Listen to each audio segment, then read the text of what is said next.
Hey guys, and welcome to my review of the iPhone 6 Plus. I don't have the iPhone 6, this is a 6 Plus model. I also have the 5S here that I just want to compare some hardware specs to. And so just so you guys can see the difference, this is the 32 gig 5S from last year, and this is obviously the new iPhone 6 Plus. So obviously right from the get-go you can tell just how much bigger the Plus is from the 5S. When I stand them up together, it really just kind of dwarfs the 5S. And really, once you get the 6 Plus, it's hard to go back to the 5S. Just the screen feels absolutely just it feels too small. You just get used to the 6 Plus. So just my preference. A lot of people go with the 6 just because they feel that this 6 Plus is too big, but I don't think it is. For my tastes, a lot of people use it for video now. It's not so much used for a phone, but I can understand that it does kind of take up some pocket space. I wouldn't worry too much about bending it unless you wear skinny jeans and put it in your back pocket and are constantly sitting on it. It's kind of to me, it's a non-issue. So this whole Bendgate issue with Apple is kind of ridiculous, but you know, you can go ahead and try and bend it, but I'm not gonna really go ahead and put all my strength into trying to break my phone. That's not my objective. So with everyday use, it works just fine. So if you compare these two, like I said, the screen size obviously is night and day, and for video, it kind of it's absolutely a no-brainer that you'd want to go with the 6 Plus, or at least the 6 if you're thinking of upgrading. The speed is much improved from the 5S to the 6 Plus, but not so much that you would just upgrade from the 5S to the 6 because of the speed increase. It does include a 25% faster processor.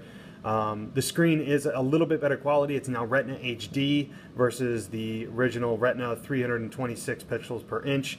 As you can see, I have my iPhone locked. I'm trying to access the password. I can't remember what I had it under, so that's why this is disabled. But nonetheless, this is 326 pixels per inch. This is 401 pixels per inch, and you can definitely see a difference with this phone compared to the 5S. As far as quality goes, it's awesome for gaming. I'm even considering getting rid of my iPad just because I use this so much for video that my iPad almost isn't useful to me, and that's personal preference, of course. But nonetheless, let's continue here comparing the 5S to the 6. And when you do take a profile here, you'll see a lot of differences. And the first is obviously the power button for the 6 Plus is on the side now, and I do like it. At first, it was difficult to get used to, and that's because the power or the volume buttons, the volume rockers, are on the other side of the 6 Plus, and it gets a little bit difficult when you push the phone together like this. You constantly are hitting the volume button with the power button. Nonetheless, it takes a little getting used to, but I do like it. It makes sense for it to be here versus having to reach up all the way to the top of the phone. So, but with this 5S, I mean, you can clearly see the difference here. It's thinner, a much sleeker design, slimmer. It's a little more rounded at the edges. This still has that lightning connector that they changed to with the iPhone 5. The speaker is now just this single side speaker, and the quality of the speaker, I think, has improved over the 5 and 5S. Still, you have that audio head jack.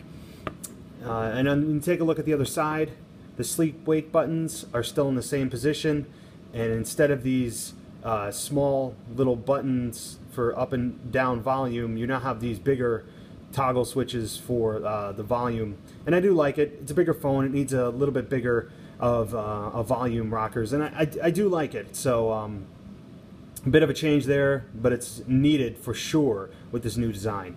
And on top, as you can see, with the 5S and the 5 and all the other models before it, has the powers, the sleep wake right on the side there. So again, those are the physical changes. You still have the front-facing cameras right up top here, and you have obviously The Touch ID, both still down here. This would work if I, was able to unlock it, but I can't. But nonetheless, you get the picture. Physically, this phone is, to me, much superior. It almost feels lighter in the hand. I don't believe it actually is, but for the size, it's got a great weight. It doesn't feel too cheap. It's got a great sturdy feel to it. So this whole, like I said, this whole bending thing is crazy. People, the famous video of this guy, sitting there and pushing it like this as hard as he can and trying to bend it. And I guess there's a weak point right about here in the phone where it'll bend. No, I'm not going to try to do that again. It's just crazy. But moving down the line here, I'll move the 5S out of the way and focus really on the 6 Plus here. It's got like a 5.5-inch screen that's diagonally, and it's got a Retina HD display, 401 pixels per inch, and it looks just amazing. The only downside to this right now is that outside of Apple's custom apps that are the core apps that are included with every iPhone, for example, Messages and Mail and Safari, outside of the apps that come with the phone, a lot of these apps are not optimized yet for this screen. So it kind of, the apps that you do have, a lot of them haven't updated yet for the iPhone 6 and 6 Plus, so they kind of feel stretched out. And for me, it takes a little bit away because you feel as if it's not, the screen isn't as clear as it can be, but that's because the apps, the developers, haven't developed their update yet for the iPhone 6 and 6 Plus. So let me just run a Geekbench here. This shows the speed for those tech geeks here. I'm running it now. I'm on Wi-Fi, obviously, but this is more of the internal processing that it does, just so I can show exactly what the speed is for the 6 Plus, and it's very similar to those other people who have been doing this same test online, and it's really quite impressive. So it's just about done here. Here it comes. Okay, so a 2870 and for multi-core and 1596 single core. What does this mean? Higher the number, the better the score. Some other comparable Android phones, such as the S5, is pretty comparable to these numbers.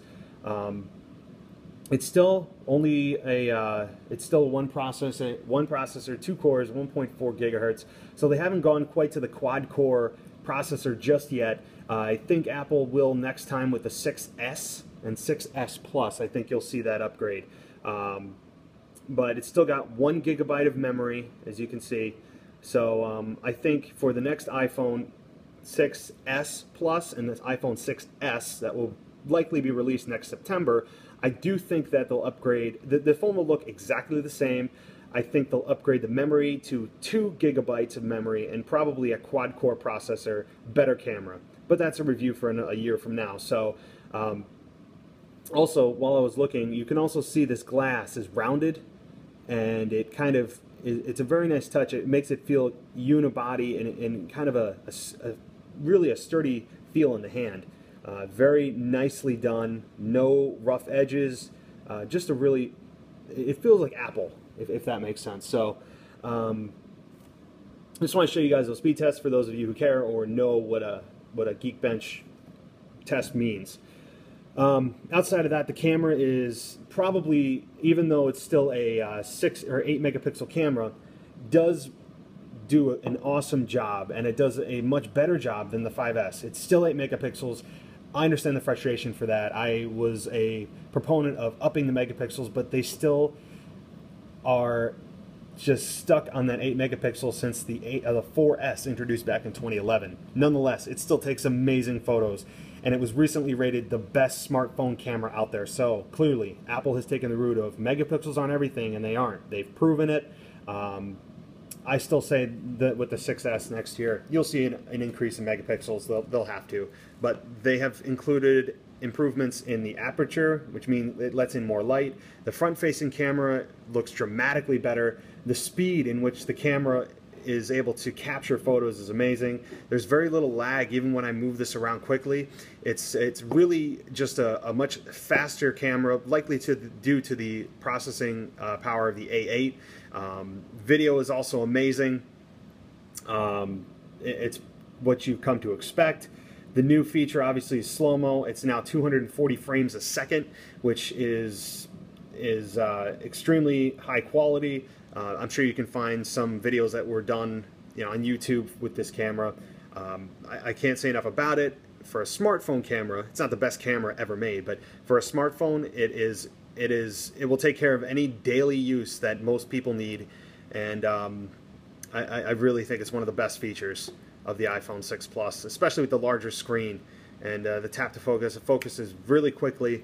And obviously the time lapse, which is really cool. Especially if you can keep it steady, hit it and then kind of come back and look at it.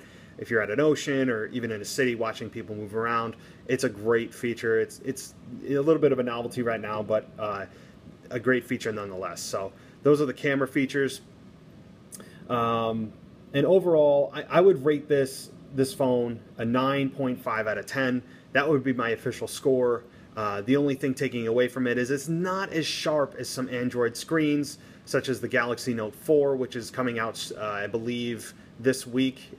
And it's not as sharp as it could be. I also love this landscape mode, but this is only for the 6 Plus. Apple has done an amazing job with this phone. Well worth the price if you can afford it or are willing to shell out the extra $100 for this phone. It's well worth it. I would also go with the 64 configuration, because 16 at this day and age, with all the video you're going to be taking and all the apps you're going to be downloading, stick with the 64. Just my recommendation. So hopefully you guys like this review. I'll be doing once I can get my iPhone 5S back up and running and figure out the password, I'll be doing speed tests to kind of compare the two, not just with the hardware that I showed you today. So I want to thank you guys for checking me out. You can also look at my website, mattsmadness.com. I talk about a lot of tech stuff in addition to other interests I have, such as other sports and fitness and so forth. So thank you guys again, and subscribe.